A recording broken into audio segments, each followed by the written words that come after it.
Bonjour et bienvenue dans cette capsule où on va aborder aujourd'hui la notion de puissance instantanée. Vous reconnaissez certainement cette course où on voit Usain Bolt battre le record du monde aux 100 mètres. Attention, record. Si on analyse l'évolution de sa vitesse en fonction du temps, on obtient la courbe suivante. On voit clairement que la vitesse d'Usain Bolt augmente progressivement pendant une première phase d'accélération jusqu'à se stabiliser jusqu'à la fin de la course. Durant cette course, il est possible d'établir l'évolution de son énergie en fonction du temps et l'évolution de la puissance développée par le coureur au cours du temps. On voit que cette énergie augmente pendant la phase d'accélération pour se stabiliser. Quant à la puissance, on voit un pic lors de la phase d'accélération du coureur. Les athlètes, étant d'un gabarit à peu près équivalent, et ayant des performances à peu près équivalentes, il sera très difficile de distinguer leurs performances en regardant l'évolution de l'énergie qu'ils développent.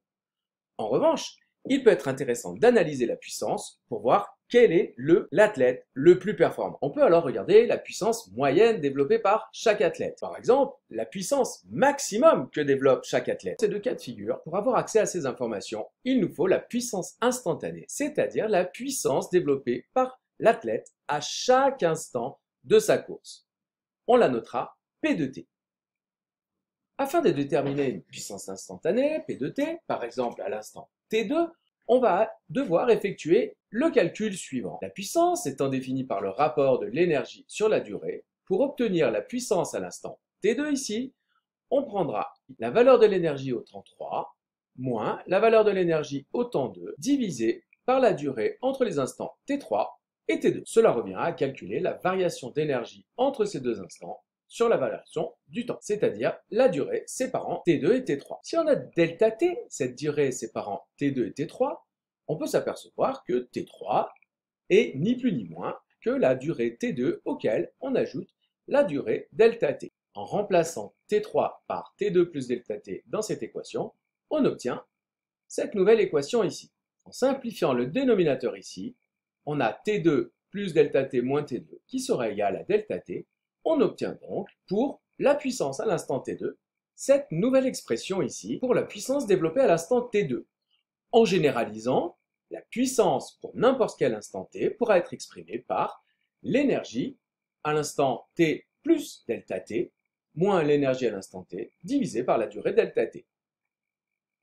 Pour obtenir une valeur de la puissance avec un maximum de précision, on prendra toujours cette valeur delta T de manière à ce qu'elle soit la plus petite possible, c'est-à-dire qu'elle tend vers 0. Mathématiquement, cela revient à calculer la limite lorsque delta T tend vers 0 de l'expression suivante. Or, en mathématiques, lorsqu'un s'intéresse à la limite lorsque la grandeur h tend vers 0 de la fonction f de x plus h moins s de x sur h, cela revient à calculer la dérivée de cette fonction. Par analogie, on considérera donc que la puissance instantanée est en fait la dérivée de l'énergie en fonction du temps. On peut donc noter que la puissance est égale à E' de t, E' pour la dérivée de l'énergie en fonction du temps. Et en physique, plutôt qu'utiliser la fonction prime pour la dérivée, on préfère utiliser cette notation et cela correspond à la puissance instantanée. Alors, si l'on vient de dire que la puissance instantanée correspondait à la dérivée de l'énergie, la réciproque est vraie, c'est-à-dire que l'énergie, finalement,